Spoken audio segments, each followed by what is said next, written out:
There comes a moment in life when everything seems to collapse at once. Your plans fail, your relationships strain, your motivation disappears, and the confidence you once had feels like a distant memory. When life is falling apart, confidence doesn't vanish suddenly. It erodes slowly, through disappointment, self-doubt, and silent battles no one else sees. And the hardest part is pretending you're okay when, inside, you feel broken.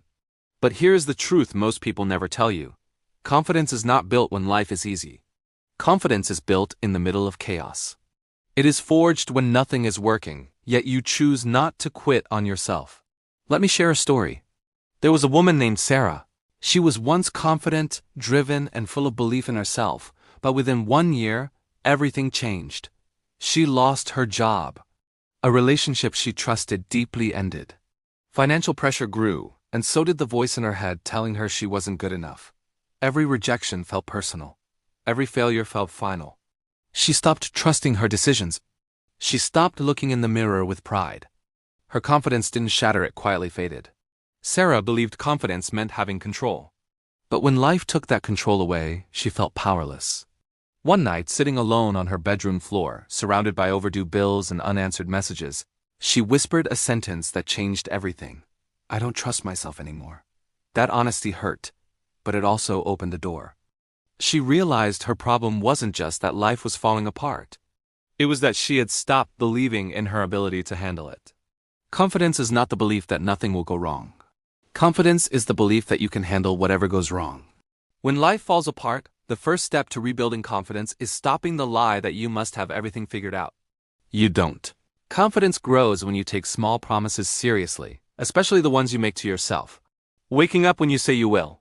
Finishing what you start, even if it's small. Speaking honestly, even when your voice shakes.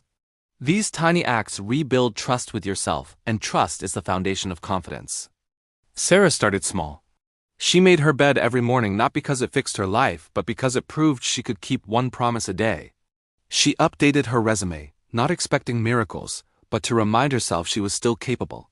She exercised for 10 minutes, not to change her body, but to feel discipline again. Slowly, something shifted. Not her circumstances, but her posture, her mindset, her self-respect. Another hard truth is this: confidence dies when you attach your worth to outcomes. When you only feel valuable if you succeed, you become fragile. Real confidence is rooted in effort, not results. You can lose a job and still be capable. You can fail and still be worthy. You can struggle and still be strong. When life is falling apart, your mind becomes your biggest enemy. It replays mistakes. It predicts worst-case futures. It tells you stories that sound logical but are deeply destructive. Confidence grows when you challenge those stories. When your mind says, "I can't," respond with, "I'm learning." When it says, "I'm behind," respond with, "I'm still moving." Self-talk is not motivational fluff, it is mental survival. Sarah began writing down one thing every night that she handled well that day. Some days it was small, like making a difficult phone call. Other days it was simply getting through the day without giving up. Over time, these entries became evidence proof that she was stronger than she felt. Confidence also grows when you stop isolating yourself.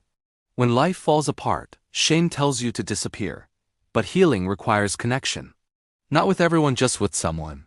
One honest conversation can remind you that you are not weak for struggling. You are human. Most importantly, confidence is rebuilt when you accept that this version of you, the tired, uncertain, struggling version, is still worthy of respect. You don't have to wait until you're successful again to believe in yourself. Confidence is not the reward at the end of the journey. It is the fuel that keeps you moving through it.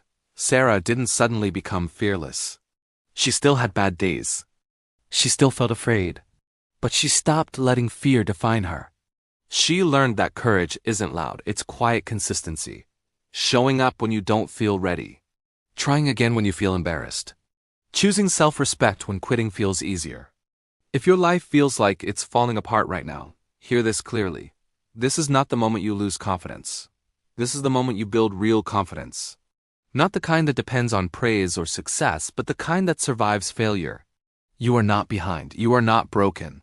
You are being rebuilt. And one day, you will look back and realize that the hardest season of your life didn't to destroy you, it introduced you to a stronger version of yourself. Thank you for watching. If this message resonated with you, consider subscribing for more content like this. Take care.